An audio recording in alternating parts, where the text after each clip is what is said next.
नमस्कार बच्चों, आज हम समाचार लेखन की विभिन्न 3 शैलियों के विषय में पढ़ेंगे। समाचार लेखन के लिए क्या क्या आवश्यक है, भाषा कैसी होनी चाहिए, इस विषय पर तो हम पहले भी बात कर चुके हैं। लेकिन समाचार लेखन की जो ये 3 शैलियाँ हैं, इनके विषय में अभी तक बात शायद नहीं हो पाई थी। तो आज का हमारा विषय है समाचार लेखन की 3 मुख्य शैलियाँ। सबसे पहले बात करें स्तूपाकार। स्तूपाकार शैली में क्या है?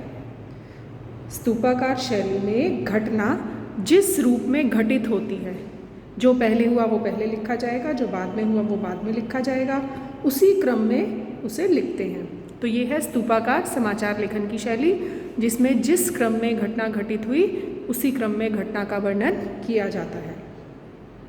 इसमें चरमोत्कर्ष सबसे अंत में आता है। चरमोत्कर्ष का अभिप्राय है जो हुआ, जो मुख्य समाचार जो भी हुआ, जिस क्रम में हुआ उसी क्रम में लिखेंगे तो निश्चय ही अंतिम जो बिंदु होगा, जो क्लाइमेक्स जिसे हम कहते हैं, वो सबसे अंत में आएगा। जबकि विलोम स्तूपाकार की यदि बात करें तो विलोम स्तूपाकार या उल्टा पिरामिड शैली में सबसे पहले हम चरमोत्कर्ष को ही लिखते हैं। क्या हुआ, कैसे हुआ। अगर उदाहरण लें, जैसे आजकल हमारी अर्थव्यवस्था डामाडोल हो रही है, सभी समाचार चैनलों पर भी आप देखते हैं, समाचार पत्रों में भी देखते हैं।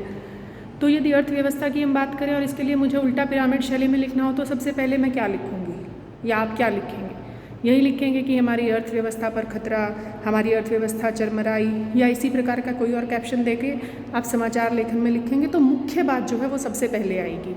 ये विलोम स्तूपाकार है। और स्तूपाकार में जब हम इस तरह का कोई समाचार लिखेंगे तो पहले हम सारी घटनाएं लिखेंगे, क्यों हुआ, कैसे हुआ, किन किन तथ्यों से हमें पता चला, और अंत में हम क्या लिखेंगे कि इन सारे बिंदुओं पर जब हम नज़र डालते हैं तो हमें पता चलता है कि हमारी अर्थव्यवस्था आजकल सही हालत में नहीं है। तो ये हो गई विलोम स्तूपाकार या उल्टा पिरामिड शैली। इसमें चरमोत्कर्ष सबसे पहले आता है। ध्यान रखिए बच्चों, किसी भी समाचार के 3 भाग होते हैं। पहला इंट्रो, आमुख या मुखड़ा, आप तीनों में से कोई भी नाम इसे दे सकते हैं। दूसरा बॉडी या कलेवर। तीसरा समापन।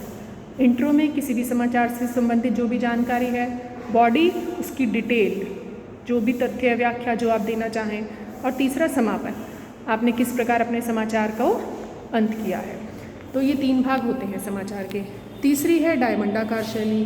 डायमंडाकार शैली का प्रयोग सामान्यतः समाचार लेखन की अपेक्षा रेडियो और दूरदर्शन में अधिक होता है बच्चों। तो इस प्रकार शोभा यात्रा, प्रदर्शन, समारोह आदि के समाचार लेखन में कौन सी प्रणाली अपनाई जाती होगी, बताइए ज़रा, बताइए, कोशिश कीजिए। बिल्कुल ठीक, स्तूपाकार शैली। स्तूपाकार शैली का प्रयोग किया जाता है। स्तूपाकार शैली कौन सी है? जिसमें हम सबसे पहले किस क्रम में लिखते हैं? जिस रूप में घटना घटित हुई उसी रूप में। तो अब यहीं पे मैं अपनी वाणी को विराम देती हूँ। समाचार लेखन की 3 शैलियों के विषय में हमने आज पढ़ा, और ध्यान दीजिएगा, इस पर प्रश्न अवश्य आते हैं।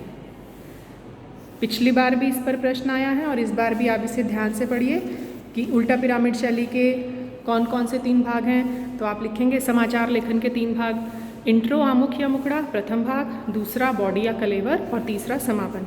इस प्रकार प्रश्न पत्र की दृष्टि से या परीक्षा की दृष्टि से आप तैयारी करेंगे तो बहुत अच्छे अंक आ पाएंगे। बस आपको ज़रूरत है थोड़ा सा ध्यान देने की। नमस्कार।